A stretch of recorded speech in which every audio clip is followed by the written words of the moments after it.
কোচবিহার হলদিবাড়ি কলেজের ঘটনার প্রতিবাদে গোটা রাজ্য সহ কোচবিহারেও প্রতিবাদ মিছিল করল এআইডিএসও।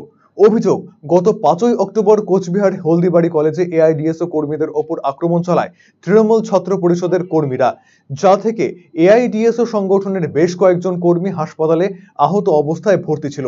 যখন তার প্রতিবাদে এআইডিএসওর কর্মীরা কোচবিহার হরিশপাল চৌপতিতে পথ অবরোধে সামিল হন, তখন পুলিশ তাদের আন্দোলনে বাধা দেয় এবং তাদেরকে আটক করে নিয়ে যায়।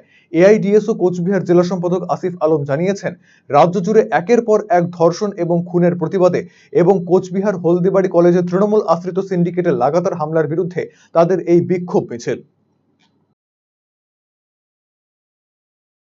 সংগঠন এআইডিএসের পক্ষ থেকে আপনারা দেখছেন যেভাবে প্রতিদিন এই রাজ্যে যে থ্রেড কালচারের বিরুদ্ধে আন্দোলন হচ্ছে, অভয়ার বিচারের দাবিতে আন্দোলন হচ্ছে, যে অভয়া থ্রেড কালচারেরই সামগ্রিক যে সিন্ডিকেট তারই পরিণতি আমরা দেখলাম হলদিবাড়ি কলেজে আমাদের ছাত্রদের উপর, ডিএসও কর্মীদের উপর বারবার টিএমসিপি দুষ্কৃতীরা ব্যাপক আক্রমণ চালায়। ঘটনার প্রতিবাদ জানিয়ে গতকালকে যখন প্রিন্সিপালের কাছে যায়, একই রকমভাবে প্রিন্সিপালের উপস্থিতিতে প্রিন্সিপালকে পর্যন্ত হুমকি প্রদর্শন করছে এই টিএমসিপি দুষ্কৃতীরা।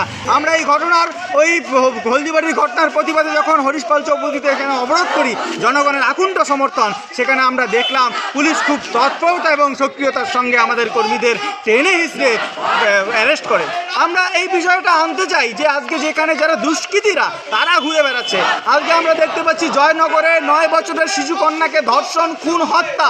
আমরা দেখতে পাচ্ছি যে ওই পূর্ব মেদিনীপুরের পটশপুরের ভুবনমঙ্গলপুরে সেখানে গৃহবধূকে তুলে নিয়ে গিয়ে ধর্ষণ এবং হত্যা। তাহলে এইগুলো বেড়ে যাচ্ছে, ধর্ষকরা ঘুরে বেড়াচ্ছে, দুষ্কৃতীরা ঘুরে বেড়াচ্ছে, খুনিরা ঘুরে বেড়াচ্ছে, কিন্তু প্রতিবাদ করলেই তাদের উপর লাগাম পড়াচ্ছে।